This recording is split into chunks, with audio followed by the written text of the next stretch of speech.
L'action de cette histoire se déroule dans le premier département administratif des Chevaliers. Je suis ici pour l'anniversaire de la victoire. Comment votre budget est-il réparti? Un homme s'enquiert. Mary a déjà tout préparé. J'ai déjà donné tous les détails de l'entrepreneur à Mistress Mary. Elle doit avoir beaucoup de travail. Et les costumes? Leila est en train de faire le tour des tailleurs.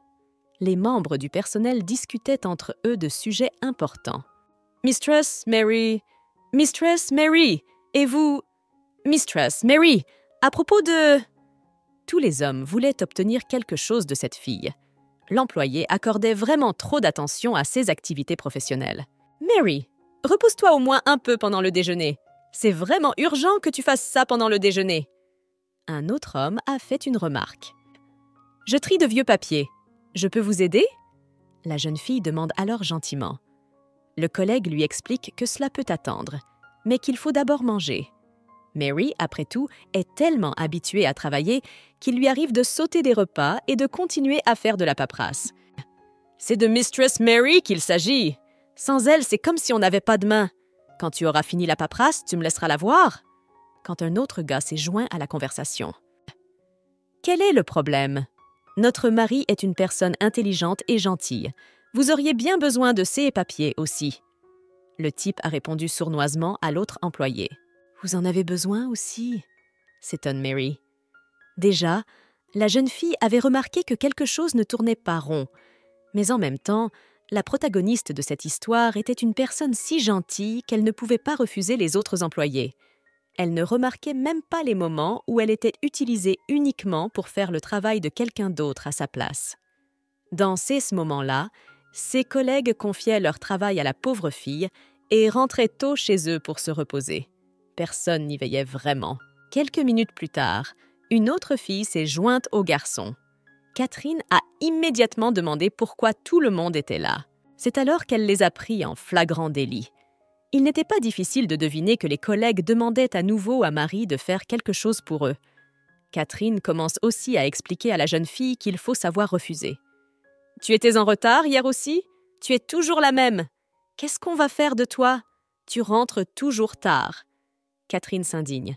Pour sortir de cette atmosphère négative, l'un d'eux propose en plaisantant de présenter un homme. Vos collègues seniors, au lieu de vous aider dans votre travail, demandent quelque chose pour eux-mêmes.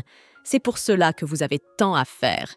Et vous continuez à proposer de présenter Mary à quelqu'un. N'y pense même pas, déclare aussitôt Catherine. Marie elle-même sait très bien qu'elle n'a pas besoin d'une relation en ce moment.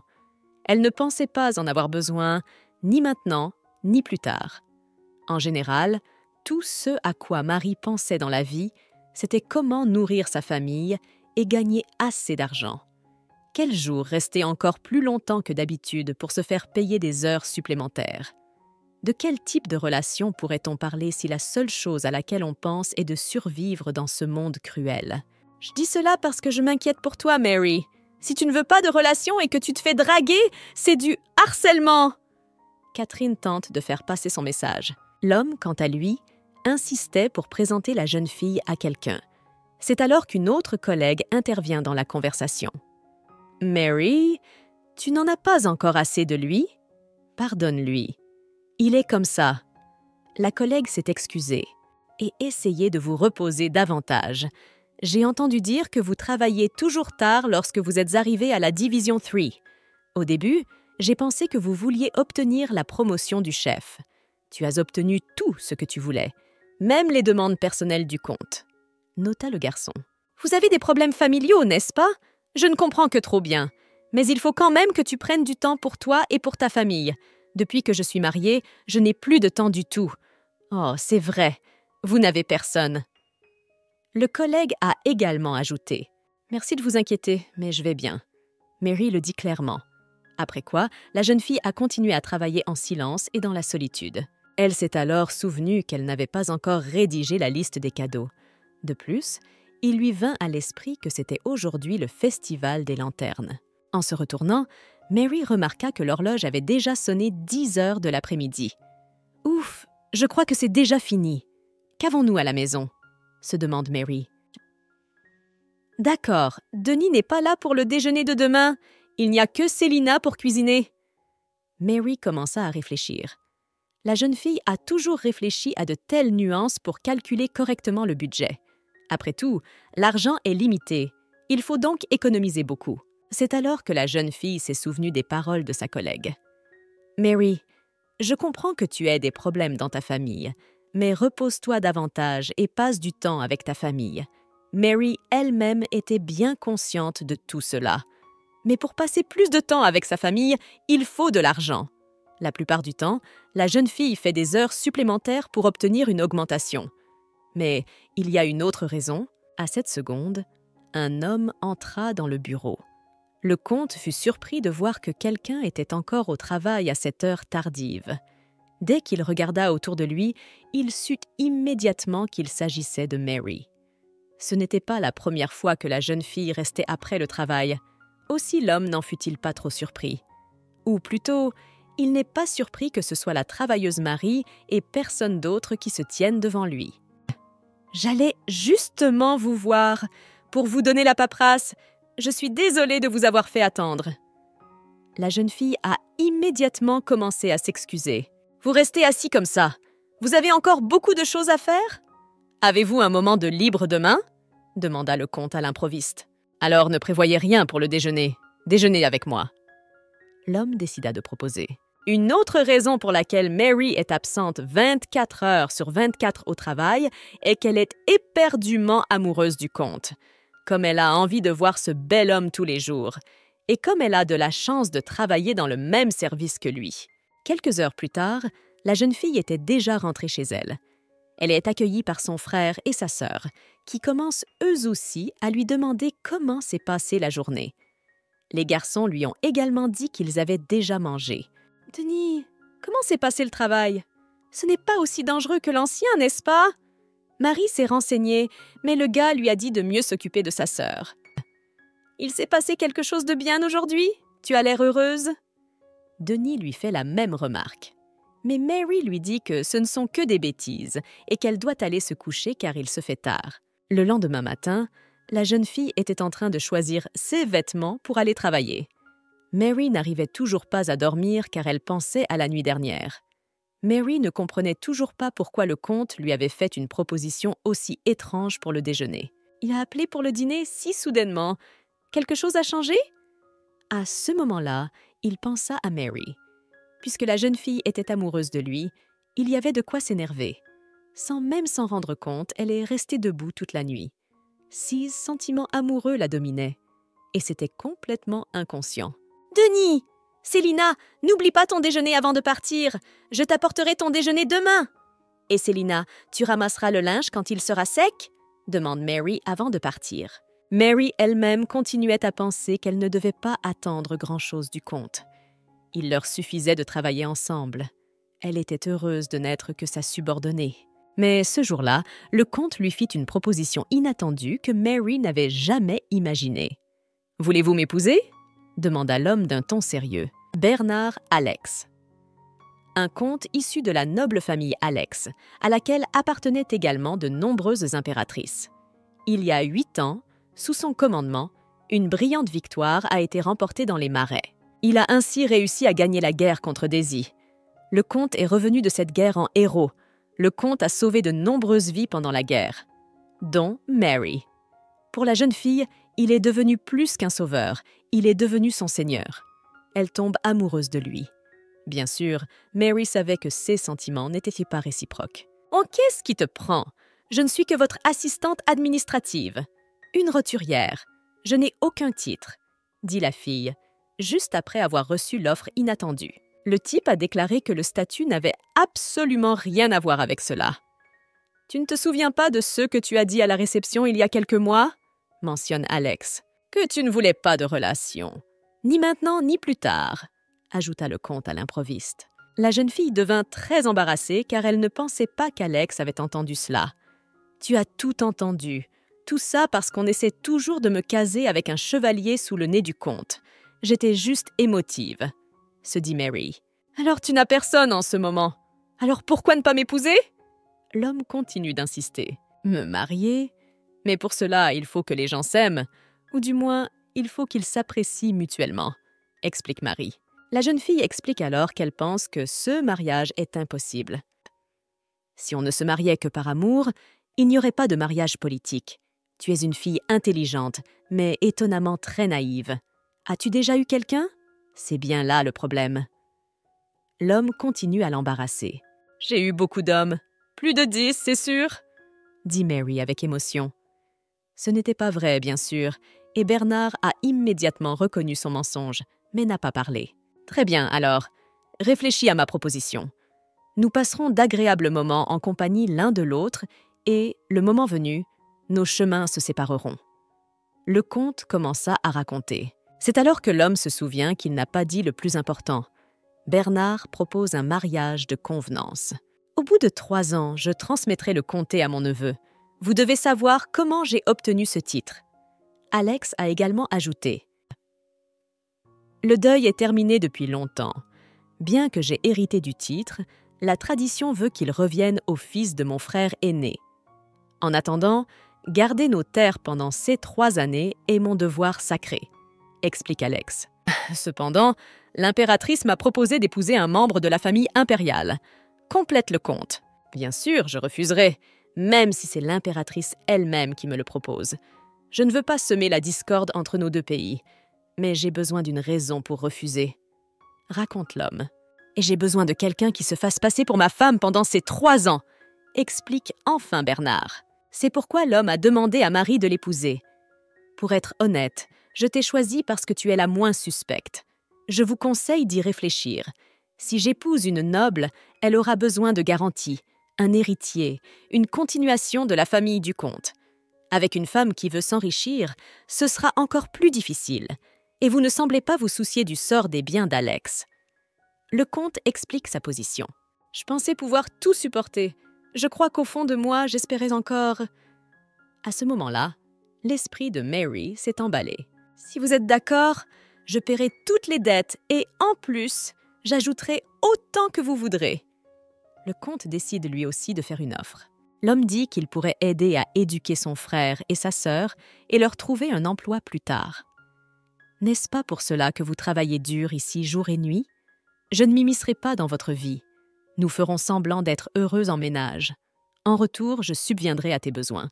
Tu seras la meilleure fashionista de la capitale. Le comte continue de la motiver. Mais Mary n'a pas vraiment besoin de richesse. La jeune fille pensait qu'elle n'accepterait pas un centime d'Alex. Cependant, Mary seule, quels que soient les efforts déployés, n'était pas susceptible de remettre son frère et sa sœur sur pied. Ce n'est pas grave. Tu as fait ce qu'il fallait. Console la jeune fille sur le chemin du retour. Mary, je dois m'assurer d'une chose. Tu n'as pas de sentiment pour moi, n'est-ce pas?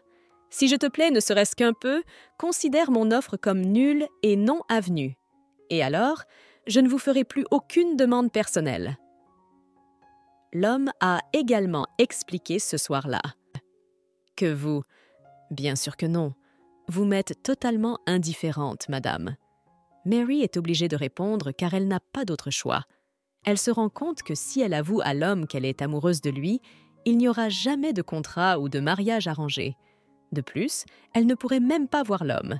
Il fallait donc faire semblant que la jeune fille était absolument indifférente à lui. Mary se souvenait que sa grand-mère lui disait toujours de ne pas oublier qu'elles appartenaient à la famille Carto.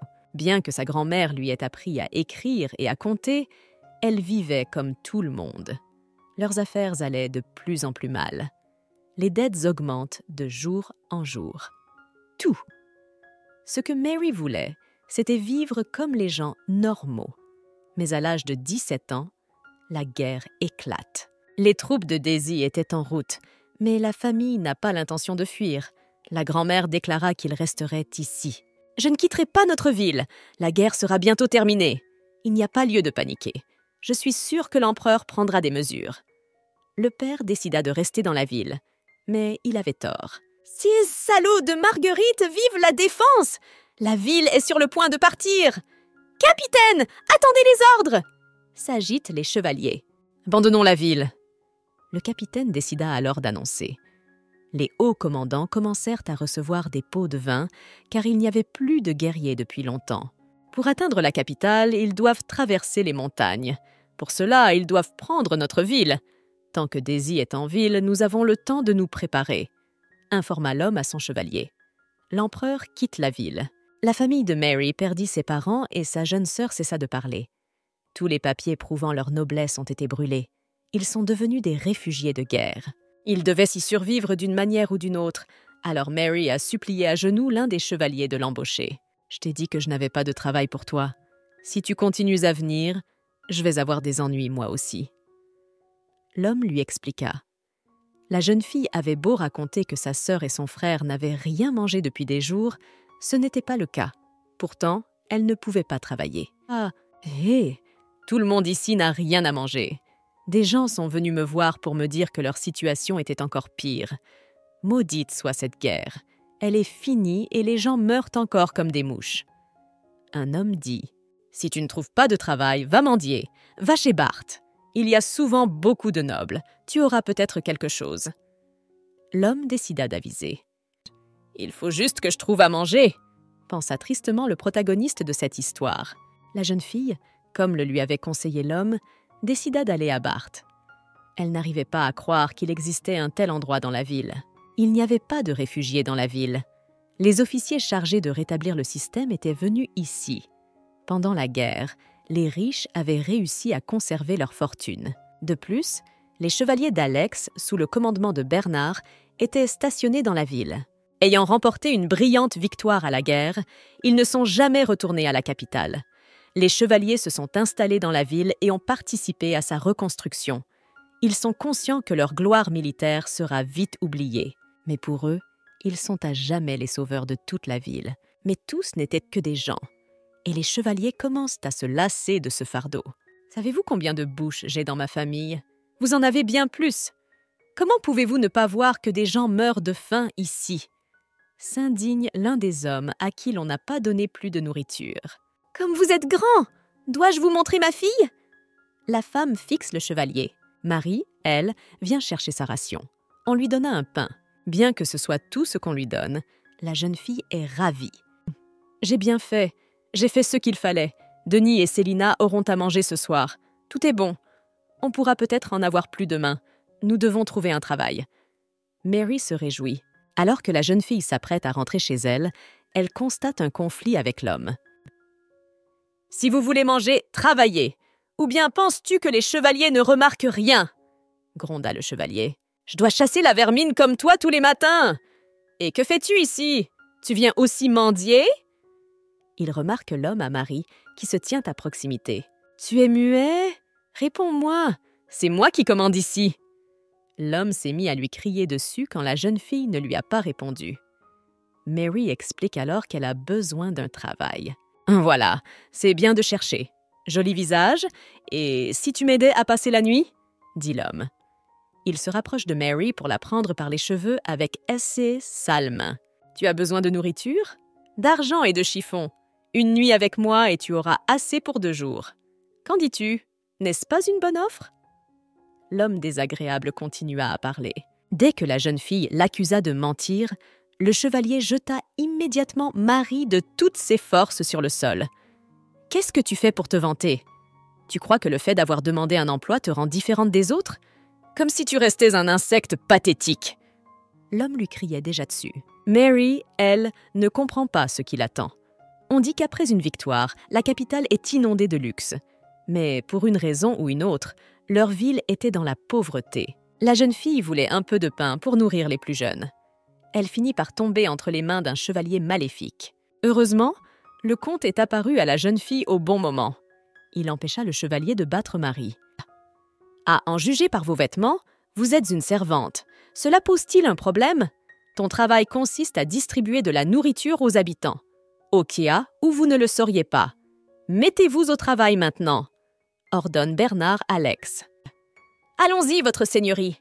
Nous avons beaucoup à faire aujourd'hui. » Immédiatement après, son assistant a suggéré. « La hiérarchie n'appréciera pas que nous ne présentions pas à temps un rapport sur l'état de la ville après la guerre.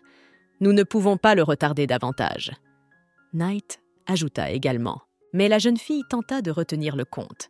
Elle lui saisit la jambe pour l'implorer de l'aider. L'assistant interrompit immédiatement la jeune fille sans lui laisser le temps de dire un mot. « Allons-y. Même si vous les aidez maintenant, Il est évident qu'ils ne vous remercieront pas. Ils ne feront qu'en redemander, dit l'assistant qui pensait que la jeune fille demandait l'aumône. Je ne demande pas l'aumône, S'il vous plaît, donnez-moi un travail. Je travaillerai. Je ne demande pas le pain du gouvernement. La jeune fille a commencé à s'expliquer. On commence à la chasser, mais Mary n'abandonne pas. Elle a eu la chance de survivre, et la jeune fille a compris que personne ne l'aiderait demain. Je sais compter. Je sais que vous avez besoin d'hommes. Beaucoup de gens pour reconstruire la ville après la guerre. Et vous avez besoin de ceux qui comptent les victimes, dit Mary. La jeune fille avait désormais pour objectif de survivre, pour le bien de son frère et de sa sœur. Madame, vous avez des nobles qui savent compter. En tout cas, il y aura des hommes habiles qui vous seront fidèles. Pour commencer, la jeune fille s'explique. Marie connaît sa valeur. Mais vous ne trouverez personne d'autre que moi pour travailler pour une bouchée de pain. Mary savait donc qu'elle devait déprécier son travail. J'accepte de travailler pour un pain par jour. Je ferai tout pour ne pas mourir de faim. Je vous en supplie, emmenez-moi travailler. Supplie Marie. N'oublie pas, Marie, même si les temps sont durs, un jour ils prendront fin. La grand-mère du protagoniste a dit un jour. Quoi qu'il arrive, continue d'étudier. Si tu fais des efforts, un jour le destin te sourira. 6 paroles de sa grand-mère, la jeune fille s'en souviendra toute sa vie. Capitaine, vous aidez déjà ici et vous ne retournez pas à la capitale. Vous n'avez pas besoin de vous inquiéter inutilement pour la population. Allons-y. Son aide continue d'insister. Vous accepterez n'importe quel travail qu'on vous donnera? Le comte décida tout de même de poser la question à la pauvre fille. Oui, n'importe quel travail, promit la pauvre Mary. Le comte informa alors son assistante Allison qu'il se rendait à une réunion. Le comte a également ordonné à l'assistant d'emmener la jeune fille à la caserne et de préparer un contrat de travail. L'aide n'était toujours pas sûre que le capitaine prenne la jeune fille. Mais il n'avait pas le droit de désobéir à l'ordre du comte. Mais s'il s'avère que vous avez personnellement pris la réfugiée, il y aura des discussions. Cela pourrait devenir une occasion pour la ville haute, ajouta Ellison. Je comprends tout cela, mais qu'en est-il de la pénurie de main-d'œuvre? Personne de la capitale ne veut venir en ville, et ceux qui viennent ont leur propre agenda. Mais elle n'a besoin de rien. Alex commença à expliquer sa décision. Le comte vit que la jeune fille cherchait désespérément un emploi. Il ne pouvait donc pas passer à côté d'une personne comme elle. En même temps, Bernard a dit à Allison de ne pas s'inquiéter, car il avait déjà prévenu la jeune fille des conséquences. Le comte a également demandé à Mary de ne dire à personne que c'était lui qui avait personnellement organisé sa venue ici. Par conséquent, lorsque la jeune fille a rencontré son patron, elle a dit qu'elle était venue ici après avoir vu une annonce. Une annonce? D'où vient-elle? On ne sait pas très bien qui elle est et comment elle est arrivée ici. Elle a l'air d'être une gentille fille, mais il y a quand même quelque chose qui cloche chez elle. C'est à ce moment-là que l'employé s'est dit « Je suis responsable de la gestion de l'entreprise. Je suis responsable de l'entrepôt du chevalier. Ton travail consiste à surveiller tout ce qui s'y trouve. Vérifier qu'il y a assez de tout. S'il y a un petit manque, signalez-le immédiatement. » explique l'homme. « Shansan, dois-je vérifier tout cela ?» s'étonne Mary en s'approchant de l'échelle de leur entrepôt. Mais c'était vraiment ce qu'elle devait faire. Vérifier le contenu de tout l'entrepôt chaque jour. « Oh, ne vous inquiétez pas, je vous aiderai. Fais attention à ce que tu fais ici. » Il répondit et ils se mirent au travail. Immédiatement après le travail, la jeune fille rentre chez elle. Aujourd'hui, elle a pu fournir aux enfants 2 pains entiers. Ce soir-là, Marie était très heureuse. Le lendemain, Sean lui remit encore plus de pain. Il s'agissait d'une corbeille entière de pain. « Marie, prends ceci en sortant. Tu ne le finiras probablement pas parce que tu donneras la nourriture aux petits. C'est le pain du restaurant d'hier soir. » raconte l'assistant. « C'est vrai. J'ai entendu dire qu'il y avait une pénurie totale de main-d'œuvre en ce moment. J'ai des nouvelles pour vous. » C'est à ce moment-là que Sean se souvient. « Tu vas travailler dans l'administration à partir de demain !» C'est le superviseur qui l'a informé de l'heureuse nouvelle. À partir de ce moment-là, la jeune fille a gagné en statut. Mais Mary continuait à travailler trop. « Mary, tu travailles tellement! Tu as déjà tout fait.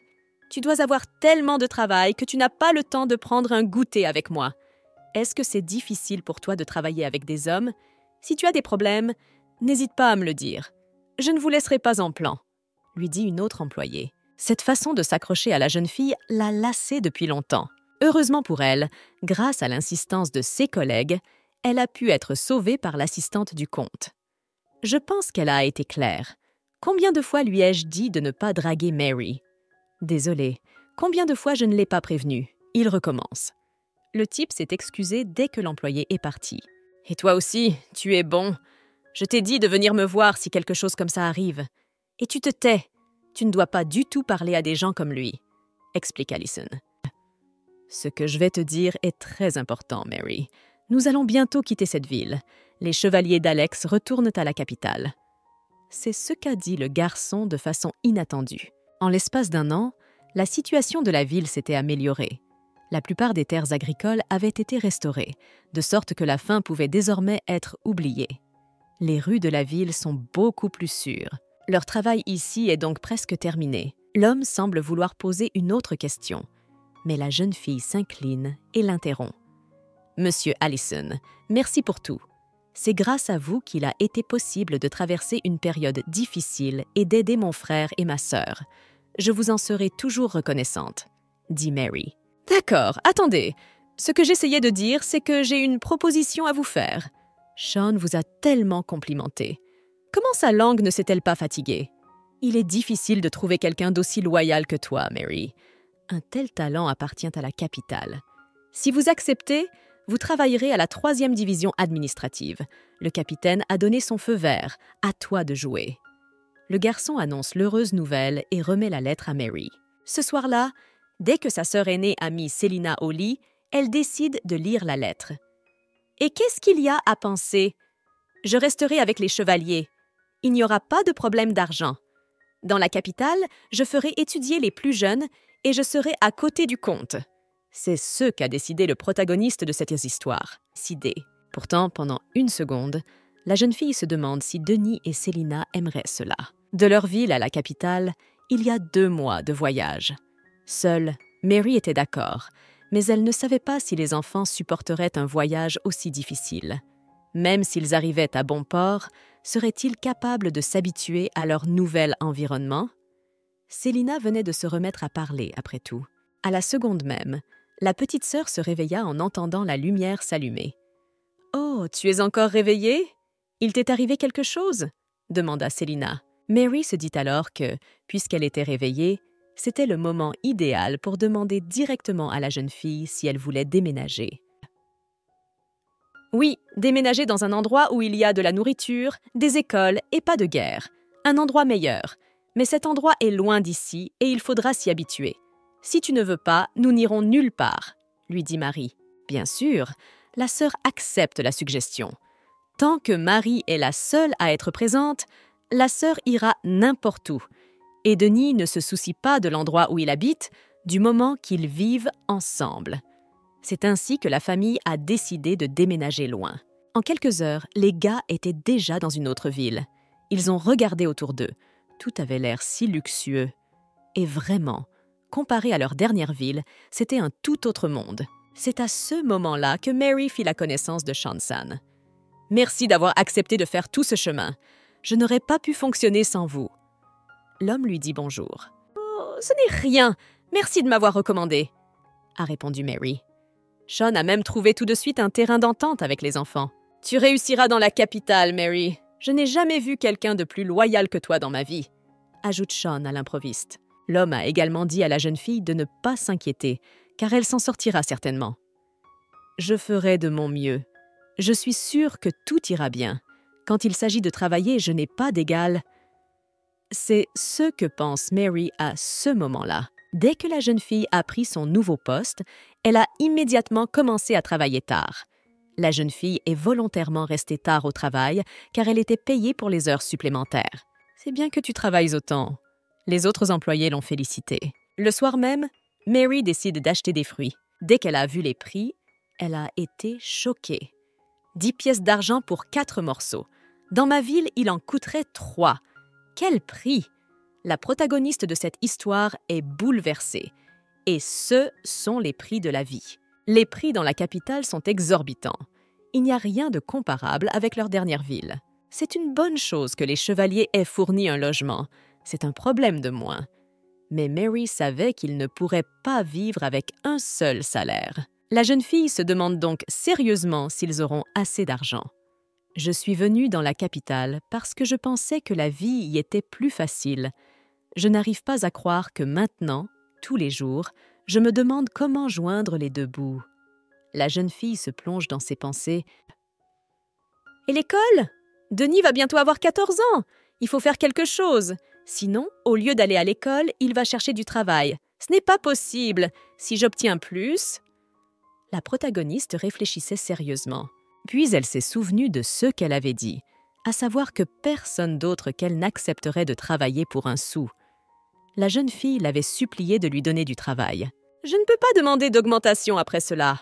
Tout ce que je dois faire, c'est travailler plus dur. Si je travaille, il y aura de l'argent. » Mary finit par se décider. La vie continue comme si de rien n'était. Elle se réveille, ouvre les rideaux, prépare le petit déjeuner. Puis elle courait au travail. Travailler. Elle travaillait jusqu'à l'heure du déjeuner. Elle restait et travaillait encore. Et après le travail, elle allait faire les courses. En même temps, Mary se rend compte qu'au moins une fois par semaine, elle doit partir plus tôt pour aller s'entraîner avec Denis et Selina. « Si le travail apparaît le week-end, je suis là. » Mary pensait la même chose. Les jours, les semaines, les mois passèrent. Et, au bout d'un certain temps, l'anniversaire de la célébration de la victoire arriva. « Attention, nous partons tôt aujourd'hui. Nous devons nettoyer la ville après les célébrations. Mais demain, ce sera votre casse-tête. Ce soir, nous allons nous amuser, » dit l'homme. « Même si vous restez travailler aujourd'hui, pas d'augmentation. Tout le monde rentre chez soi. » L'homme a également ajouté, et tous les employés se sont réjouis. Mais une seule employée, Mary, était d'humeur triste. Même après une telle nouvelle, elle est restée à l'écart et triste. C'est alors qu'un collègue s'est approché d'elle. « Vous comprenez? Je serai à la maison ce soir. Tu veux rester à la maison ce soir aussi? » L'homme fut surpris et commença à gronder un peu la forte capacité de travail de Mary. « Mary, tu me comprends? Sais-tu seulement combien de fois on m'a déjà demandé pourquoi tu restais tard tous les jours? »« Oui, Mistress Mary est si gentille. Elle fait le travail pour les autres, mais quand même… » dit Sean. À ce moment-là, les autres gars discutaient de la destruction de Daisy par sa seigneurie. « Cool!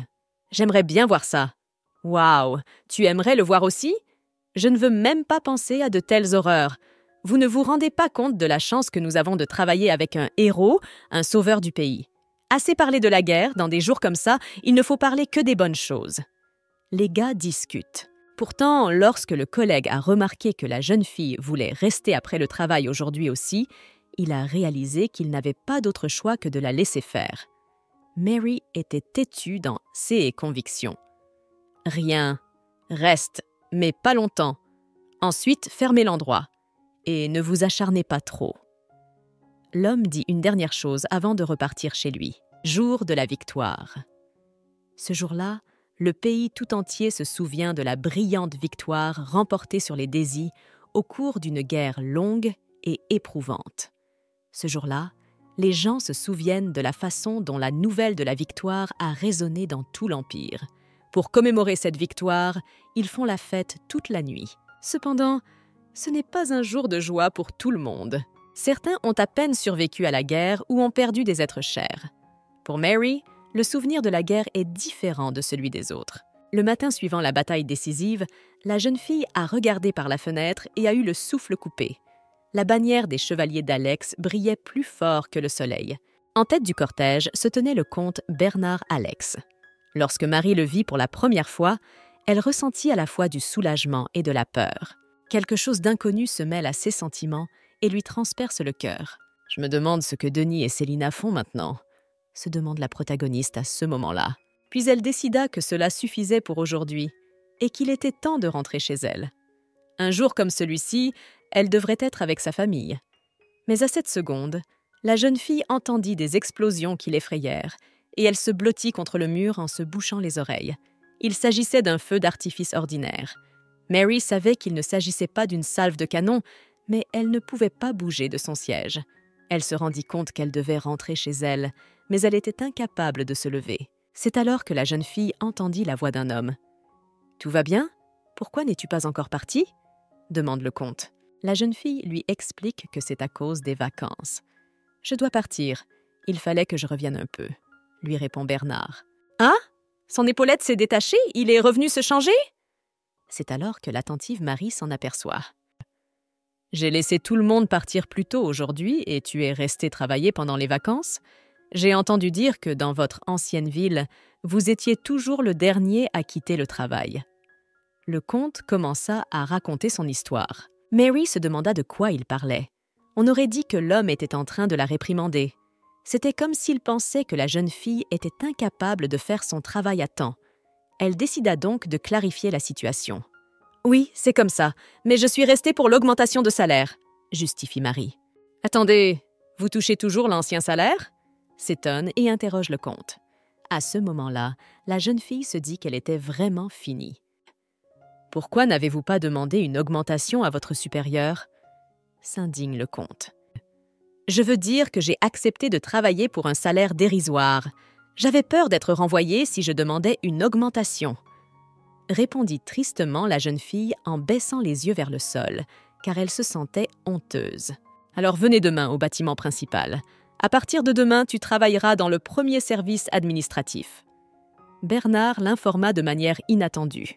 Alors que le 3e département administratif s'occupait des plaintes des citoyens et organisait des événements, le 1er département administratif avait un rôle beaucoup plus important, distribuant des fonds et de la main-d'œuvre. Si Mary y travaille, elle sera donc plus proche du sommet. En d'autres termes, elle travaillerait aux côtés de sa seigneurie. « Je m'assurerai personnellement que vous ayez un bon salaire.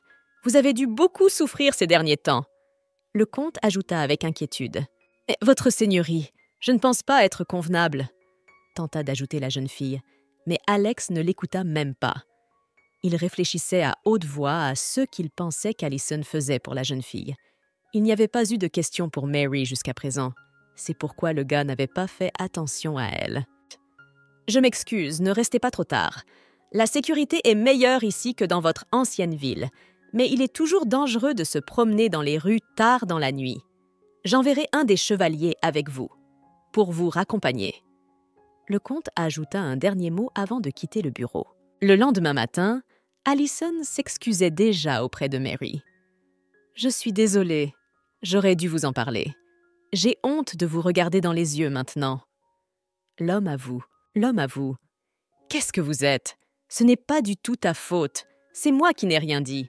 Je ne pensais même pas que j'obtiendrais une augmentation de salaire, et même autant. Merci beaucoup. » Marie a répondu. « Vous avez travaillé très dur. J'ai pensé que l'attribution d'un salaire normal n'était pas suffisante. Alors, pour m'excuser, je l'ai encore augmenté. Voici le bureau du 1er département. À partir d'aujourd'hui, vous travaillez ici. Le déjeuner est payé par le bureau. Et si vous restez tard, le dîner est également payé, alors ne vous inquiétez pas pour manger. » Il commence à faire visiter le nouveau lieu de travail d'Allison. Et je dois dire autre chose. Il semblerait que des rumeurs aient déjà atteint le personnel. Allison commença à raconter. Il était clair que l'homme voulait parler de la rumeur selon laquelle le commandant avait personnellement promu la jeune fille. « Bien sûr, c'est un malentendu. Tu as été transférée si rapidement, en un jour seulement. Je vous préviens donc que vos collègues se méfieront de vous pour le moment. J'en suis désolée. Je ferai en sorte que C.S. Rago soit vite oublié. » Promesse d'Allison. Une fois la jeune fille sur son nouveau lieu de travail, son collègue décida de la rencontrer. Il lui dit qu'il a une affaire urgente dont Mary doit s'occuper au plus vite. Il lui a ensuite remis un document important. Il contenait vraiment beaucoup de papiers, et ce collègue a dit à Mary de s'occuper de cette énorme quantité avant ce soir. Qu'y a-t-il d'autre à attendre? Je ne comprends pas comment je suis arrivée jusqu'à eux. Je ne suis pas du tout la bienvenue ici. Mais ce n'est pas grave, je ferai de mon mieux. Je vais continuer à investir. Mary s'est décidée. Ainsi, en quelques heures d'effort, la jeune fille a tout terminé. C'est alors que l'homme l'informe qu'elle peut partir. « J'ai fait du bon travail, n'est-ce pas? Et s'il y a une erreur? J'ai oublié quelque chose? Je dois le rendre le plus vite possible. » Mary était un peu inquiète. Lorsque la jeune fille s'apprête à rentrer chez elle, elle rencontre le comte sur le chemin. L'homme remarqua qu'aujourd'hui, elle partait à l'heure. Sa seigneurie décida également de demander à sa nouvelle employée si elle aimait travailler dans le premier département. « Bien sûr que oui, merci. Tout va bien. Le salaire a été bien augmenté. Vous n'avez pas à vous inquiéter pour moi. » L'employé lui a répondu. Ils n'ont pas parlé pendant un long moment, si bien qu'immédiatement après avoir entendu cela, le comte a décidé de partir. Mais dès que l'homme s'est excusé, la jeune fille a ressenti quelque chose d'inhabituel. « Qu'est-ce qui ne va pas chez moi? Mon cœur est sur le point de sortir de ma poitrine. Pourquoi bat-il si fort quand je le vois? Je me sens brûlante. Qu'est-ce qui m'arrive? » C'est ainsi que Marie ne comprenait pas. Elle ne savait pas encore ce qu'elle ressentait vraiment pour Bernard. « Merci à tous. C'est du bon travail. Je suis tellement fatiguée. J'ai hâte de me rincer. » Après le travail, tout le personnel voulait rentrer chez lui, sauf une fille. Elle continuait à pratiquer ses talents de chevalier. « Waouh! Maîtresse Catherine! Tu veux continuer à t'entraîner? Tu te donnes à fond dans ton travail. Je peux rester avec vous. » J'étais sur le point de continuer moi aussi. Admire l'un des membres du personnel, mais une seconde plus tard, il est frappé au front avec un bâton par la jeune fille elle-même. « Je suis désolée, mais je dois partir. Même si ce que vous venez de dire est vrai, je ne pense pas que je mérite d'être admirée. Il y a bientôt une séance d'entraînement avec le premier département administratif, » dit Catherine. Cela fait déjà 1 an et demi que Mary a rejoint le premier département. Et chaque jour, la jeune fille reste tard. Elle a encore besoin d'argent pour acheter des uniformes de remplacement. Son travail n'est pas difficile et elle termine tout à temps. Un après-midi d'été, il y a 1 an et demi, Mary a été interpellée par Sean. « Tu vas aller chez le chevalier tout de suite, n'est-ce pas? Non, tu vas leur apporter ses papiers ?» Un collègue a demandé. « Il semble que Sa Majesté prépare quelque chose d'énorme. La guerre est finie depuis longtemps. Alors pourquoi ne réduisent-ils l'armée que maintenant? Il est clair qu'il a besoin de contrôler notre commandant. Et nous ne sommes que les malheureuses victimes de ces jeux politiques. » L'homme a commencé à s'énerver. « J'ai encore beaucoup de travail à faire. Je suis désolée, Mary. » Le type s'excusa également. Mais il était déjà temps pour la fille de partir aussi. « Alors, j'ai rendu la paperasse. Puis j'ai rassemblé le matériel qu'on m'a demandé, » se dit la dame en se dirigeant vers l'autre bout du bureau. C'est alors qu'elle entendit la voix familière de Lord Allison. « Vous en faites trop. Vous ne pouvez pas plaire à tout le monde, » dit Allison. « Un mot de plus et je considérerais cela comme de l'insubordination.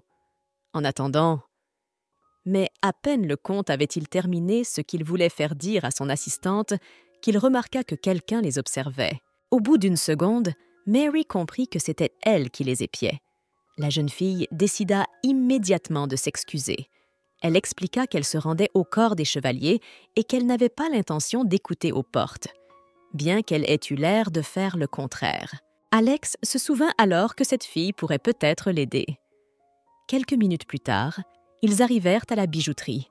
« Pouvez-vous choisir les plus beaux bijoux ?» demanda l'homme à l'improviste. Celui-ci lui explique qu'il veut faire un cadeau à quelqu'un. Elle aime les pierres extraites dans le sud. Et vous venez d'une ville de cette région. Je ne comprends rien aux bijoux. Vous êtes une femme, vous devriez vous y connaître. Un conseil ?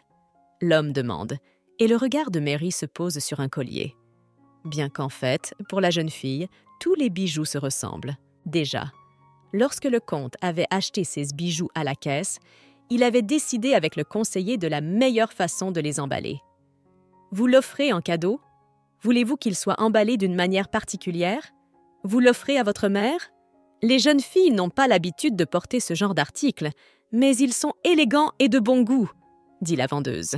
À ce moment-là, Mary se tient gênée à l'arrière. C'est vrai, un membre de la haute société ne regarderait jamais une fourmi comme moi. Et s'il le fait, je croirais à tort qu'il m'aime bien. En fait, il se souvient à peine de mon nom. Tout ce dont il a besoin, c'est que je fasse une course. Je connais les voies du monde. J'ai mal compris. Je n'ai jamais vu de bijoux de ma vie. A pensé la protagoniste de cette histoire, qui était en fait assez bouleversée. La jeune fille avait déjà commencé à se reprocher sa bêtise. Inconsciemment, Mary s'est même mise à pleurer. Cette nuit-là, elle rêva même que le comte lui remettait les bijoux. Le rêve était si crédible que Mary fut très déçue à son réveil. « Qu'est-ce que j'ai rêvé? J'étais bouleversée sur le moment, bien sûr, mais j'aurais dû rêver de ça. C'est fou, » se dit la jeune fille. Quelques minutes plus tard, Selina entra dans la chambre de sa grande sœur. La jeune fille a dit qu'elle avait peur de dormir seule. Alors la sœur lui a proposé de dormir ensemble cette nuit. « D'accord, il faut que je pense aux enfants. C'est pour ça que j'ai repris le travail. J'ai même commencé à faire des courses pour mes collègues, même si leurs affaires ne me concernent pas du tout. Tout ça pour que les enfants aient assez de tout. » Le protagoniste comprend. Pourtant, Marie travaille trop.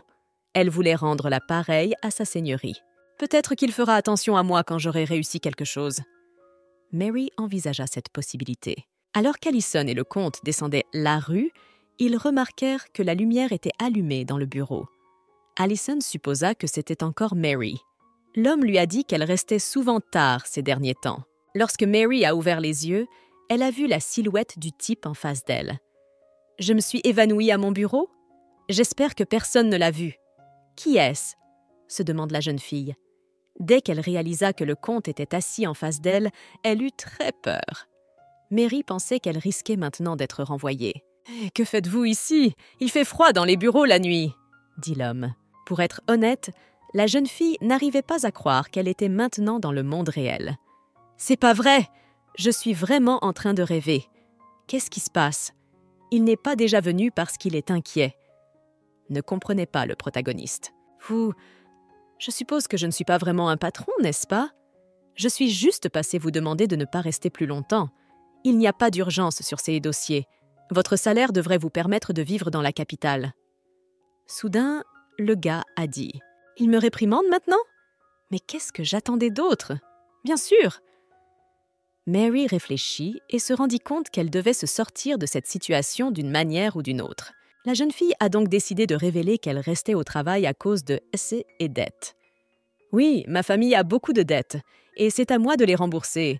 Je ne me plains pas du tout, le salaire est largement suffisant, » reconnaît Mary. La famille a en effet beaucoup de dettes, mais pendant la guerre, toutes les archives ont été brûlées.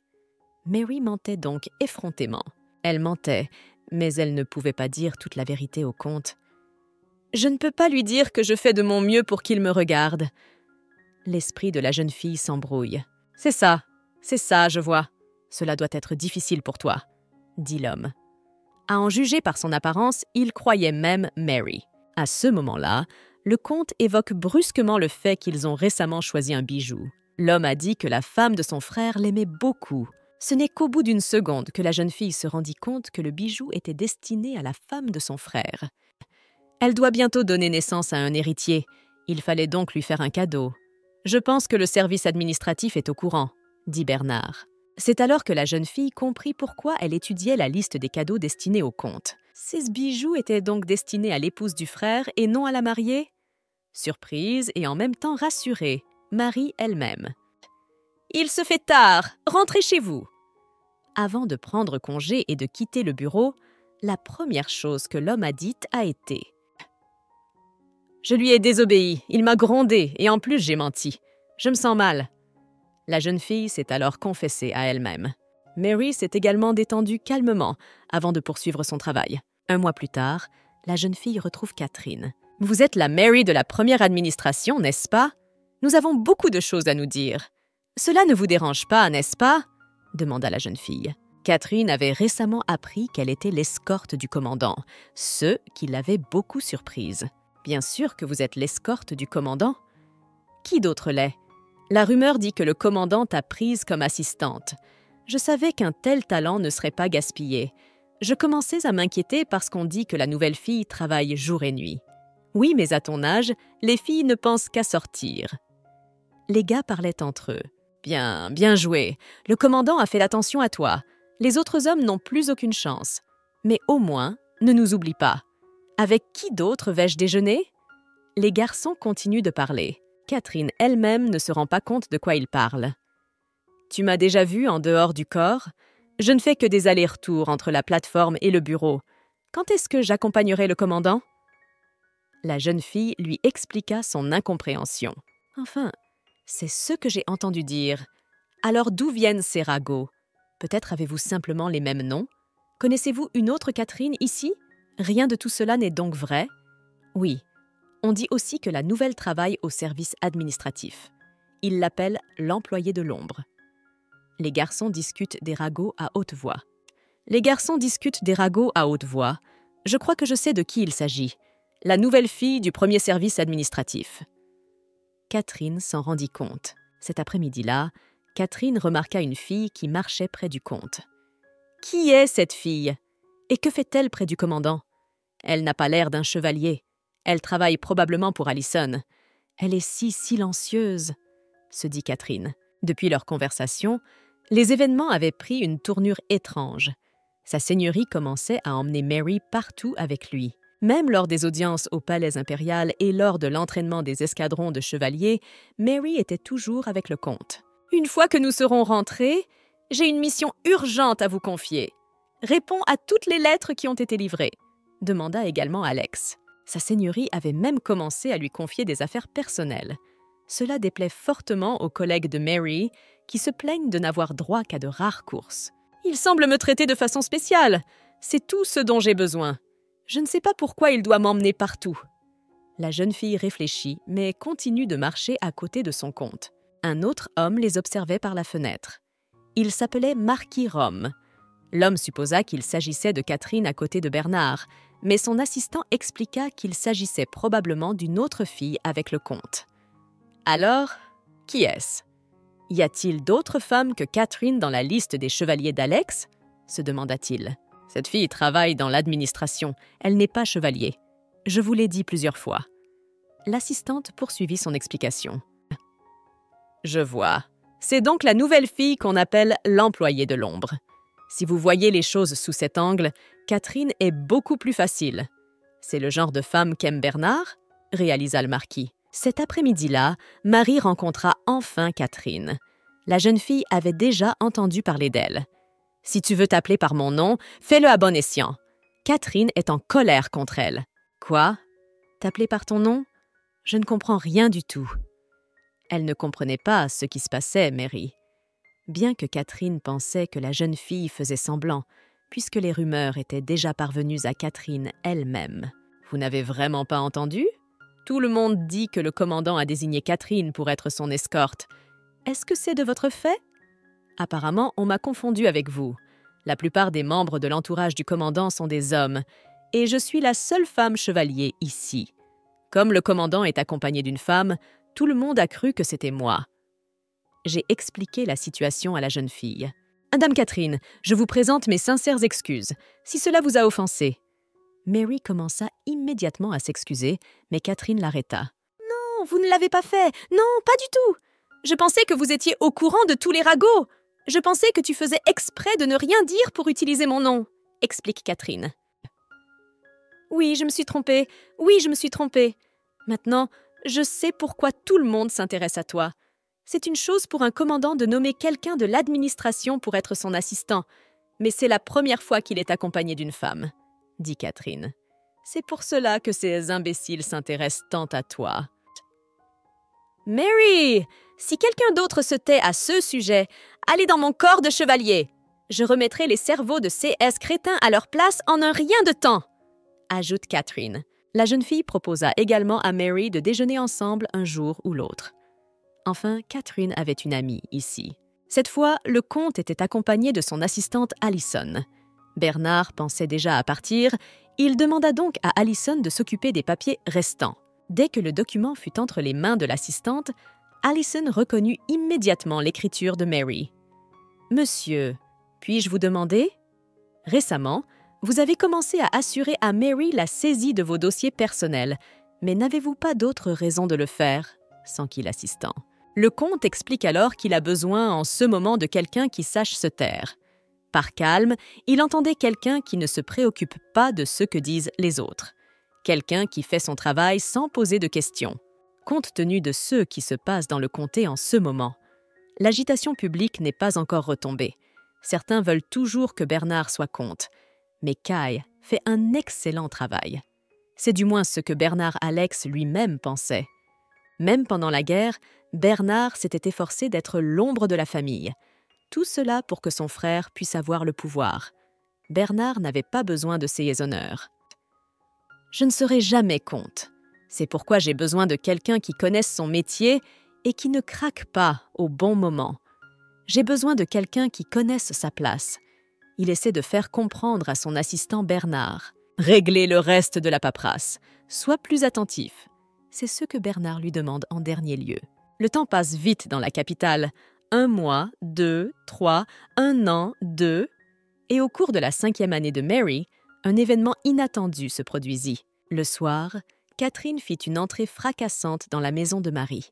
« Je suis désolée d'arriver si tard, mais nous avons une discussion urgente, » dit Catherine. Cette nuit-là, Earl Kay Alex est mort. Sa femme a commencé à rejeter la faute sur le frère du comte, Bernard. « Assassin! Tout est de ta faute! S'il n'était pas monté sur ce maudit cheval que tu lui as donné !» s'écrie la femme en larmes. À ce moment-là, Mary rentre déjà du travail. Elle avait travaillé très dur ces derniers jours. Mary se souvenait que le comte lui avait dit de travailler moins. C'est aussi à ce moment-là que la jeune fille avait rencontré Lord Allison. « Je suis désolée, j'aurais dû finir plus tôt, mais quelque chose m'a retardée. » Immédiatement, la jeune fille a commencé à s'excuser auprès de l'assistant pour son travail en retard. « Non, vous ne vous êtes pas excusé. Ne vous excusez pas. C'est à moi de m'excuser auprès de vous. Les funérailles ont coïncidé avec les célébrations du jour de la victoire. L'administration a eu du mal à s'y retrouver. » Allison l'interrompt. Le comte Kay Alex est mort tragiquement après être tombé de cheval. Tout le monde, et en particulier les chevaliers d'Alex, étaient profondément choqués par cette nouvelle inattendue. En même temps, ils devaient se préparer à la prestation de serment du nouveau comte et à la célébration du jour de la victoire. Ce n'est qu'après de longues journées de travail qu'ils ont pu oublier leur chagrin. Mais son seigneur Bernard n'arrivait toujours pas à se débarrasser de ses soucis. Il avait passé toute sa vie aux côtés du défunt comte de Kay. Bernard avait consacré sa vie à aider son frère à régner sur le pays. Aujourd'hui, il a perdu son frère et le sens de la vie. « Tu t'inquiètes trop. Sa seigneurie se sent mieux maintenant. Il est allé au banquet annuel du palais impérial aujourd'hui. » Tenta de rassurer la jeune Allison. Puis elle décida de lui demander ce qu'il faisait ici. « J'ai encore des choses à faire. Je vais déposer la paperasse au bureau du commandant et me rendre au palais, » expliqua l'assistant avant qu'ils ne fassent leurs adieux. Sur le chemin du retour, Mary repense aux paroles de Bernard sur la nécessité d'avoir quelqu'un qui sache se taire en ce moment. Et si quelque chose de semblable était arrivé à Denis ou à Célina, je n'aurais jamais pu supporter ce chagrin. L'espace d'une seconde, elle imagine Mary. Mais en même temps, la jeune fille se rendit compte qu'on ne pouvait pas pleurer éternellement. Elle essuiera ses larmes et reprendra le cours de sa vie. « Même si je sais d'avance que ce ne sera plus comme avant. Mais il a besoin de soutien maintenant. Comment puis-je l'aider ?» Mary réfléchit. Lorsqu'elle est entrée dans le bureau pour prendre les papiers, elle a soudain rencontré le commandant, ce qui l'a effrayée. Bernard lui demanda de laisser les papiers sur le bureau. La jeune fille remarqua alors que le type nettoyait le bureau, alors qu'elle aurait pu le faire elle-même. « Je pensais que vous étiez partie pour le banquet impérial, » avoue Marie. Il s'est avéré que le comte était présent et qu'il a même écouté quelques bêtises. Il décida donc de partir plus tôt. « Je voulais te le dire plus tôt, mais cela m'a complètement échappé. Je suis désolée que tu aies dû nettoyer le désordre que j'ai mis ici. » La jeune fille décida tout de même de s'excuser. « Ça a dû être dur pour toi et Allison, » suppose Alex. En fait, la jeune fille s'inquiétait seulement parce qu'elle voyait à quel point c'était difficile pour sa patronne. Elle voulait vraiment être forte pour le bien de cet homme. « Quoi que je fasse, je serai toujours votre subordonnée. Nous ne serons jamais sur un pied d'égalité. Aucune action, aucune parole ne m'aidera. Je continue d'essayer pour me dire que je n'abandonne pas. Cela me suffit. » Décide le protagoniste. « Même si pour sa seigneurie je resterai à jamais invisible, même s'il ne me rendra jamais l'appareil, assez de ce que j'ai maintenant. » La jeune fille se l'avoue. Mais 6 mois plus tard, l'homme lui fait une proposition inattendue. « Épouse-moi », dit-il un jour au cours d'un dîner. Le comte Bernard lui propose de l'épouser fictivement. « Je suis heureux que vous ayez dit oui. Je sais que c'est trop demandé, mais je compte vraiment sur vous. » L'homme avoue. « Ne crois pas que je te parle seulement de mon plan. Je veux que tu saches ce qui va se passer ensuite. » Bernard a également décidé d'ajouter. « J'ai décidé d'annoncer à tout le monde que, comme le dernier imbécile, je t'ai demandé en mariage. Parce que j'ai perdu la tête en amour, je joue maintenant le rôle d'un imbécile en amour. Désormais, toi et moi sommes amants. » Expliquez les hommes. La jeune fille est encore plus perplexe. Après tout, elle ne savait pas comment les amants agissaient. Ils se parlent sans doute gentiment, se tiennent la main et s'embrassent sur la joue. Ils se tiennent la main et s'embrassent sur la joue. C'est comme ça? Et qu'est-ce que je suis censée faire? Ce ne sont que des fantasmes et je me sens déjà comme une criminelle. Mary est perplexe. Et comment ne pas imaginer une telle chose? Mais j'ai du mal à imaginer le gentil comte Bernard. La jeune fille tourne en rond dans sa tête. Pendant la pause déjeuner, Catherine rencontre par hasard son amie. « Pourquoi es-tu assise ici, toute seule? Quelque chose te tracasse? Les chevaliers t'ont-ils encore harcelée ?» suppose la jeune fille, mais elle ne sait pas encore ce qui est arrivé à son amie. « Si seulement, Catherine. Je vais épouser le comte Bernard Alex, mon supérieur. Il m'a demandé en mariage hier. Marie l'a appris à l'improviste. Mais lui et moi avons un mariage blanc. Sa seigneurie a besoin de ce mariage pour éviter des fiançailles avec la princesse. » La jeune fille s'explique immédiatement. Catherine ne savait même plus quoi répondre à son amie et décida silencieusement de la nourrir. Pendant ce temps, Mary continuait à réfléchir aux récents événements. « Si j'épouse un comte, il se trouve que je deviendrai comtesse et ce ne sera pas si facile de communiquer, » raisonne la protagoniste. La jeune fille ne voulait pas qu'il en soit ainsi. « Et nous devrons restaurer tous les documents et les crédits nous retomberont dessus. » Mary réfléchit elle aussi. Mary n'a jamais vraiment dit à son amie ce qu'elle pensait vraiment. Mais la jeune fille décida d'en parler à Catherine un peu plus tard. Le lendemain, alors qu'elle travaillait, l'employé a demandé à Mary de s'occuper de quelques documents supplémentaires, puisque la jeune fille est toujours là. C'est alors que le comte est venu les voir. Il leur dit qu'il est là pour des raisons personnelles. « Je suis venu chercher ma bien-aimée. » De manière inattendue, le comte a dit, et tout le personnel l'a entendu. Les gars ne s'attendaient absolument pas à ce que son amour travaille dans leur service. Mary, quant à elle, se rendit compte que le comte avait commencé à jouer une farce aux amoureux. La jeune fille était maintenant obligée d'accepter, devant tout le monde, de suivre le comte. Bernard continua à jouer et à prétendre qu'ils sortaient ensemble depuis longtemps. « Tu aurais pu le dire à tout le monde maintenant. Nous sommes ensemble depuis 3 ans. Comme nous allons bientôt nous marier, il est plus que temps de le dire aux autres. » Démonstrativement, le comte dit « Entrez dans notre situation, s'il vous plaît. Marie doit être un peu distraite ces temps-ci. Et pas question de lui demander de faire d'autres tâches pour vous, » demanda le comte. Alors qu'il s'apprêtait à sortir, l'homme remarqua que la jeune fille n'avait pas apporté ses vêtements d'extérieur. Il sortit donc son manteau de lui-même pour en couvrir Marie. Cela choqua encore plus la jeune fille. « Qu'est-ce que je dois faire? Je vais m'évanouir ici même !» C'est ce que la jeune fille s'est dit à ce moment-là. Quelques minutes plus tard, Catherine sortit de la pièce. Elle s'apprêtait à proposer de dîner ensemble, mais elle a vu beaucoup de visages perplexes. C'est alors qu'elle apprit que Mary allait bientôt épouser le comte. Catherine doit faire semblant d'être surprise par cette nouvelle. À ce moment-là, les garçons rentrent ensemble à la maison. « Il est trop près. Encore un peu et il entendra mon cœur battre frénétiquement !»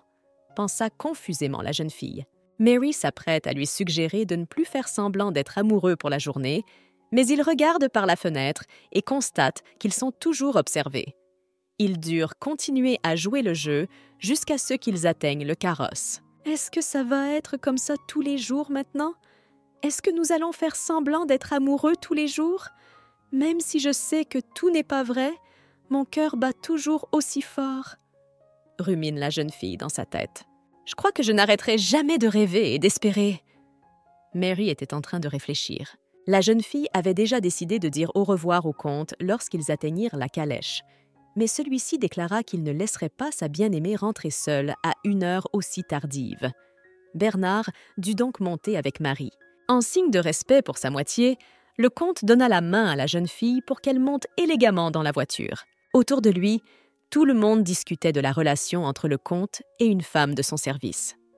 Miss Mary a une liaison avec le comte? Même s'ils se rencontraient en secret, Comment pourrait-il se cacher aussi bien? Que va penser la princesse? Cela ne risque-t-il pas d'aggraver les relations avec la famille impériale? Les garçons discutaient. Catherine, seule, restait en retrait et réfléchissait à ce qui s'était passé en premier lieu. C'est de cela que Mary voulait te parler? Son ami le devine. Qu'en pensez-vous, Lady Catherine? Ont-ils raison de se marier? Je veux dire, objectivement, ces deux-là ne sont pas du tout faits l'un pour l'autre. C'est alors qu'un autre membre du personnel décide de lui demander son avis. Qu'est-ce que mon avis va faire? Ce que Mary elle-même pense et ressent est bien plus important. Et sa seigneurie, n'est-ce pas? La jeune fille répondit habilement, après quoi le personnel décida de rentrer chez lui. À ce moment-là, Mary monta en silence dans la même voiture que le comte. La jeune fille se souvint qu'il l'avait couverte de son manteau aujourd'hui. C'est alors que le garçon décida de demander si Mary avait parlé du mariage à son frère et à sa sœur. Jusqu'à présent, la jeune fille ne l'avait pas fait. Je ne l'ai pas encore dit à mes parents non plus, mais il vaut mieux ne rien cacher à la famille. Bientôt, tout le monde sera au courant. Agissez de manière naturelle, comme si tout était réel. L'homme lui fait remarquer. Mary se demandait vraiment comment Denis et Célina réagiraient lorsqu'elle leur annoncerait son mariage. Ce serait formidable que les enfants soient enthousiastes. Ton frère et ta sœur auront assez d'argent non seulement pour vivre, mais aussi pour étudier. Ne t'inquiète pas pour eux. C'est ce que l'homme décida de dire. À ce moment-là, le cocher décida de préciser l'adresse à laquelle les jeunes gens se rendaient. La route étant trop étroite, la voiture ne pouvait pas passer.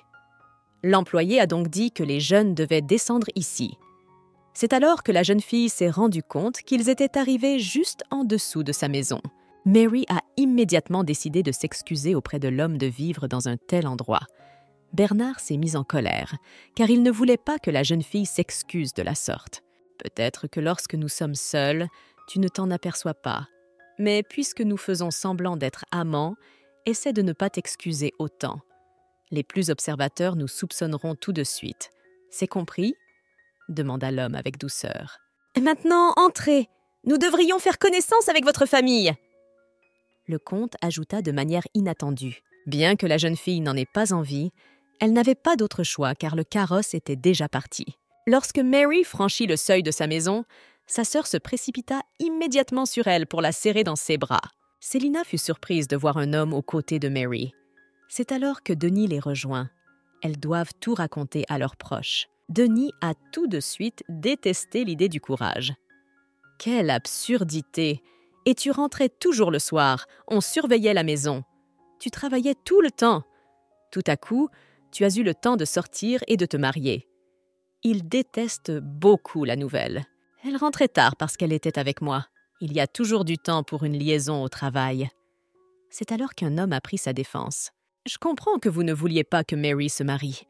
Ne vous inquiétez pas, elle ne s'éloignera pas de vous une fois mariée. » Bernard commence à les rassurer. Voyant que son frère était trop en colère, Marie décida de lui parler en privé. « Je suis désolée, Denis. Je sais que c'est inattendu pour toi. Je suis désolée de te l'avoir caché si longtemps. » La jeune fille décide de s'excuser. « Ma sœur, je ne te l'ai jamais dit, mais j'avais souvent des rendez-vous galants. » Au même moment, Denis a fait un aveu inattendu. « J'en ai rencontré une récemment au travail. Attendez, ce n'est pas de moi qu'il s'agit. » Le gars a trébuché lorsque la fille s'est mise à lui grimper dessus avec un tas de questions. J'allais dire que je m'y connais en la matière. On peut savoir quand quelqu'un a une liaison. Par exemple, il se prépare davantage ou hésite sans raison. Tu n'as jamais agi de la sorte. Denis remarque. « Je veux juste te demander une chose. Veux-tu vraiment l'épouser ?» demanda Denis. Cela fait environ 15 ans. Il semble qu'après la guerre, il lui était difficile de parler. Ce sont encore des enfants qui ont besoin de protection et de soins. Mais je n'aurais pas dû m'inquiéter autant pour eux, pense le comte en regardant la petite sœur de sa future épouse. « Célina, tu ne veux pas non plus que ta sœur m'épouse ?» Bernard se décide à poser la question. Mais à la surprise du jeune homme, la jeune fille lui dit au contraire qu'elle en est heureuse. Un si grand homme et épouser sa Marie. « Tu n'as plus de thé. Je vais en resservir, » décida la jeune fille. Alors que le garçon se levait pour aider Célina, il entendit par hasard Denis et Mary discuter derrière la porte. Heureusement qu'il n'avait plus de thé à ce moment-là. La jeune fille dit à Denis qu'elle veut vraiment épouser le comte, car elle l'aime de tout son cœur. Un événement si inattendu que la tasse de Bernard lui tomba des mains. Denis dit à la jeune fille que c'était écrit sur son visage. On peut dire qu'une personne est vraiment amoureuse. L'amour ne peut jamais être caché aux yeux. Il s'exprime toujours dans le comportement d'une personne sous de nouvelles formes. Et bien que le comte ait demandé à la jeune fille de faire semblant d'être amoureux, Mary n'était pas obligée de le faire, car elle sympathisait vraiment avec un homme comme Bernard Alex. Rien qu'en le regardant, les yeux de la jeune fille brillaient plus que toutes les étoiles. Et en général, ce qui importait le plus aux frères, c'était que la jeune fille soit heureuse avec l'homme qu'elle aimait. En un instant, les garçons se rappelèrent qu'ils avaient laissé le comte seul avec sa petite sœur. Ils décidèrent donc qu'ils devaient y retourner. À leur retour, ils constatèrent que Célina prenait gentiment le thé avec Bernard. « Je crois que je me suis inquiétée pour rien. Ont-ils réussi à s'entendre ?» pensa aussitôt la jeune fille. Dès que Denis revit le comte, il décida de s'excuser auprès de lui. « Je suis désolé, j'ai été impoli. L'affaire touchait la famille, alors je ne me suis pas retenu. » Justifie l'homme. Le plus important était que Denis n'était plus opposé à ce que la fille épouse le comte. En regardant la petite sœur, il était évident qu'elle était également très heureuse que Marie se marie.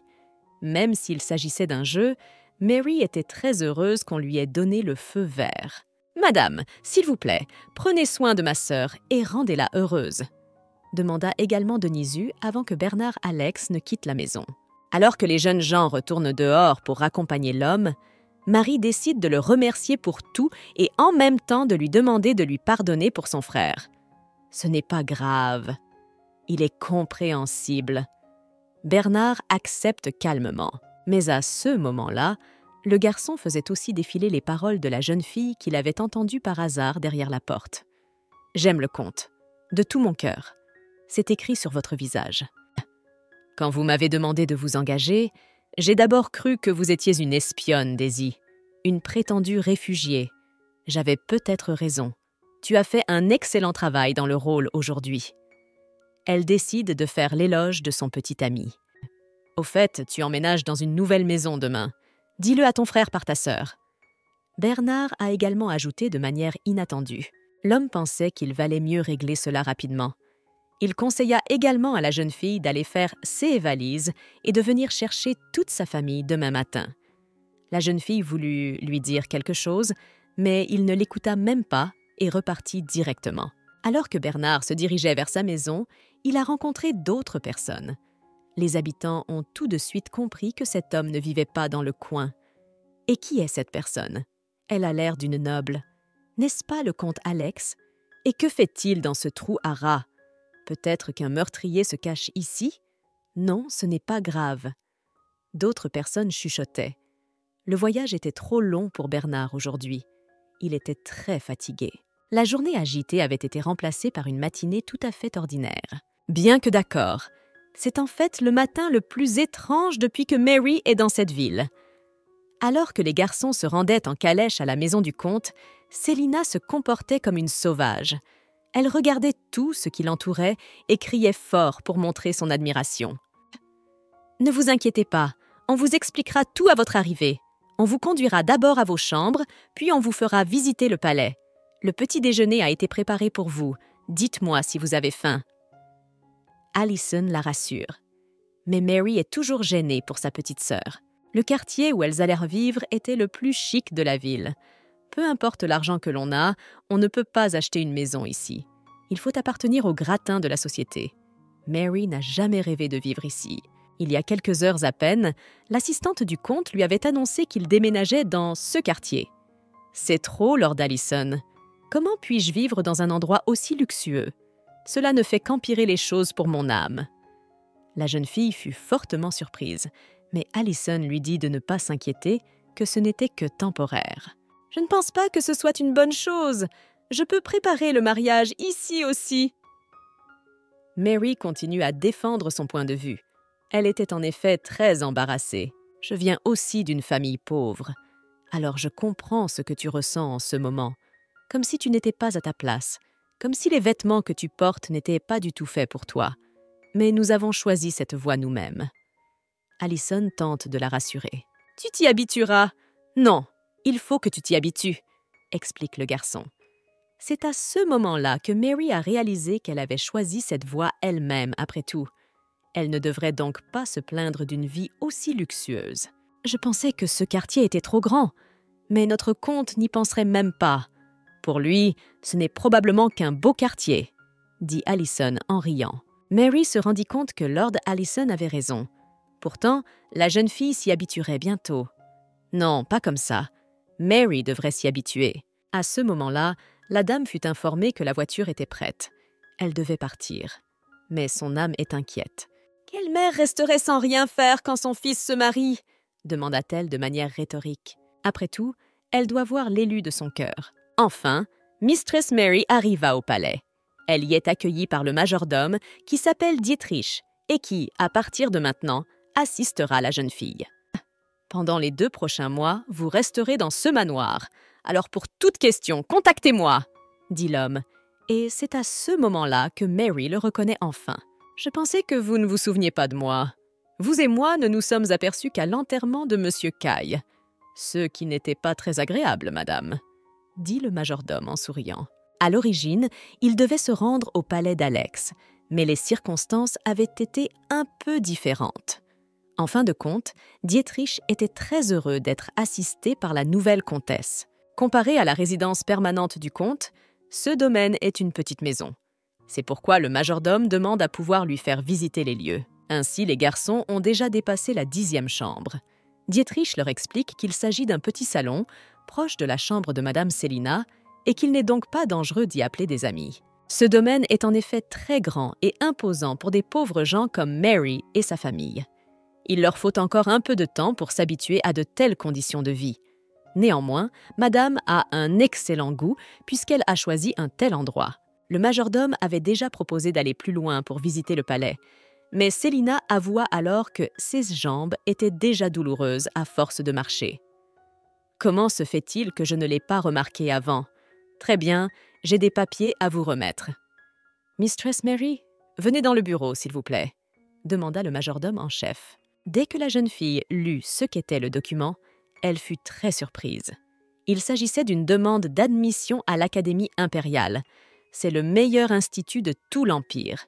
Le majordome lui dit qu'avant tout, Monsieur Denis et Mademoiselle Célina passeront un test d'entrée. Bien sûr, Célina était incroyablement ravie d'entendre de si bonnes nouvelles. Les choses s'améliorent vraiment. Il semble que la jeune fille va devoir remercier Mary, sa sœur, et en général toute la famille impériale pendant encore quelques années pour l'opportunité qu'elle a d'étudier. C'est une telle chance de recevoir une excellente éducation après tout. Célina n'avait jamais rêvé d'une telle chose. C'était merveilleux de voir sa sœur si heureuse et si souriante. Le comte a promis de les faire entrer, mais de les faire entrer à l'Académie impériale. Le protagoniste de cette histoire fut agréablement surpris. « Au fait, Mistress Mary devra aussi étudier », ajouta inopinément le majordome. La jeune fille décida alors de s'enquérir de la formation de CE qui l'attendait désormais. « L'étiquette. Les manières de la comtesse doivent être impeccables. Bien sûr, vous avez été choisi comme le meilleur professeur, » dit le majordome, et la jeune fille se demanda alors avec qui elle avait été placée. C'était la femme que tout le monde appelait la reine des bonnes manières. Elle aussi s'appelait la comtesse Alex, et c'était Elisa Alex. La reine des bonnes manières, Elisa Alex. C'est dans la lumière qu'elle brillait le plus. Mais après la mort de son mari, elle a cessé d'y apparaître. Et quand son fils aîné, le comte Caille, est mort, elle est devenue recluse. Elle voulait quitter la capitale et retourner chez ses parents, dans le comté d'une ville voisine. Ce n'était pas surprenant, car traverser un tel deuil est une étape très difficile pour une mère. Mais lorsque Mary a appris que la célèbre comtesse Elisa elle-même lui enseignerait l'étiquette, elle s'est montrée très enthousiaste. « Quoi? Elisa Alex était restée dans la capitale spécialement pour moi ?» La jeune fille n'en revenait pas. Mary n'était même pas au courant de ce fait étonnant. Il s'est avéré que la famille des empereurs a pris une telle décision ce matin même. En même temps que la jeune fille se réjouissait, elle commençait à s'inquiéter. Après tout, c'est la future belle-mère elle-même qui lui enseignera. C'est alors que la protagoniste de cette histoire, qui venait d'emménager dans le palais de l'empereur, s'est souvenue qu'elle avait un jour discuté d'un sujet similaire avec son amie Catherine. « Tu sais, Mary, j'ai une amie qui se dispute à nouveau avec son mari. Et tu sais de quoi il s'agit? À cause de sa belle-mère. Elle n'aime rien et trouve toujours quelque chose à redire. Quand mon amie entend le nom de sa belle-mère, elle met la tête sur les épaules. Avez-vous déjà vécu cela? » J'ai décidé de poser une question curieuse à Catherine. « Qu'est-ce qu'elle raconte? »« Oui, je suis loin de tout ça, » pensa Marie. Ce jour-là, la jeune fille n'avait déjà pas beaucoup d'amis. La seule fille qu'elle fréquentait était Catherine elle-même. Par conséquent, Mary ne connaissait pas les nuances de la vie et de la communication avec la mère de son mari. Elle ne s'intéressait même pas à ce sujet parce qu'elle pensait que tout cela était bien loin de sa vie. Ce n'est qu'au bout d'un moment, à 7 secondes, que Mary a réalisé son erreur. Elle a réfléchi à la raison pour laquelle elle n'avait pas demandé à son amie Catherine de lui raconter cette histoire et cette expérience de vie ce jour-là. J'aurais dû interroger Catherine sur tout. Et si Elisa ne m'aimait pas? Mary commença à s'inquiéter sérieusement. Mais rien ne pouvait être changé. Il fallait donc trouver quelque chose à la volée. D'ailleurs, à ce moment-là, le majordome l'informa que Mistress Elisa était sur le point d'entrer dans cette pièce. « Mistress Mary! On dirait que Miss Elisa est déjà là !» dit Dietrich en souriant d'un air caustique. Il comprend que la jeune fille a peur de rencontrer sa belle-mère. Mais le type lui-même, au contraire, voulait déjà les présenter le plus tôt possible. « C'est votre première rencontre. Il faut que tu ailles la voir le plus vite possible. Il y a tellement d'émotions !» dit Dietrich en tirant la fille de toutes ses forces par le bras. Le fait que Marie ait très peur de cette dame ne l'arrête même pas. À ce moment-là, la mère de Bernard, qui était déjà arrivée au palais, rencontra Allison à l'entrée. La femme remarqua immédiatement que l'assistante avait été nommée chef des gardes, ce qu'elle annonça de manière provocante devant les garçons. « Oui, mais j'ai encore beaucoup à apprendre. » Allison admit et s'inclina devant la femme en signe de respect. « Ne soyez pas stupide, je suis un bon juge de caractère. Alors, dites-moi, comment mon fils a-t-il eu l'idée de se marier ?» Elle était déjà prête à écouter la femme, mais quelqu'un frappa à la porte. C'était la future épouse du comte Bernard Alex, Mary. La jeune fille était en fait très timide et se préparait à entrer dans cette pièce et à rencontrer sa belle-mère. « Elle va m'aimer, n'est-ce pas ?» s'inquiète Marie. C'est alors qu'elle fait son premier pas dans la pièce. « Vous êtes donc la fiancée de mon fils », se dit Elisa Alex. Dès que Mary est arrivée, elle a immédiatement commencé à dire à maîtresse qu'elle était très heureuse de la rencontrer. La jeune fille s'est immédiatement présentée à Elisa. À ce moment-là, Mary s'est dit que comme elle était très pressée, elle avait l'air désagréable. Mais, à sa grande surprise, la première rencontre avec sa belle-mère s'est déroulée tout à fait différemment de ce que Mary avait imaginé. Elisa a tout de suite remarqué l'inquiétude de la jeune fille, alors pour la rassurer, elle a gentiment pris la future épouse de son fils par la main. « Je vois que tu t'inquiètes trop. Ce n'est pas grave, » dit la femme en essayant de rassurer la jeune fille. C'est alors que la mère du comte décida de se présenter officiellement. « Je suis Elisa Alex, la maman de Bernard. Je suis très heureuse de vous rencontrer aussi, Mary, » dit la femme. Lorsque la femme proposa à Mary de lui tenir compagnie et de boire un thé ensemble, Mary se rendit compte que la femme en face d'elle était très gentille. Toute crainte s'est immédiatement dissipée. Quelques minutes plus tard, Mary buvait du thé avec sa belle-mère et discutait avec elle. Bernard est venu me voir à l'improviste et m'a dit qu'il allait se marier. Il m'a dit que vous étiez amoureux l'un de l'autre. Je ne pouvais même pas imaginer que quelqu'un puisse aimer un homme aussi grossier. Plus sérieusement, la femme raconte. « C'est un tel fauteur de troubles. Je suis sûre qu'en matière d'amour, il n'a aucun comportement, n'est-ce pas ?» Sa mère a décidé de lui poser la question. Comme Mary ne connaît rien à l'amour elle-même, elle décide de dire que son fils est au contraire très suave et très doux. « C'est vrai? Je suis heureuse d'apprendre qu'il se comporte différemment, au moins avec sa bien-aimée. Je pensais qu'il ne laisserait jamais personne entrer dans son cœur. » Elisa avoue à ce moment-là à Alex. C'est pourquoi je suis si heureuse qu'il ait trouvé un partenaire de vie. Merci. » La belle-mère a ajouté qu'elle était également douce et amicale. En parlant à la femme, Mary n'oublie pas de faire ce que le comte a dit. Personne ne doit connaître la vérité à leur sujet, après tout, même s'il devait renoncer à la confiance de quelqu'un pour cela. Le comte avait fait beaucoup de choses pour Mary elle-même. Aussi la jeune fille estimait-elle qu'elle devait lui rendre l'appareil. Et bien qu'elle soit désolée d'avoir dû tromper une femme si gentille, Mama Elisa, il n'y avait pas d'autre choix à ce moment-là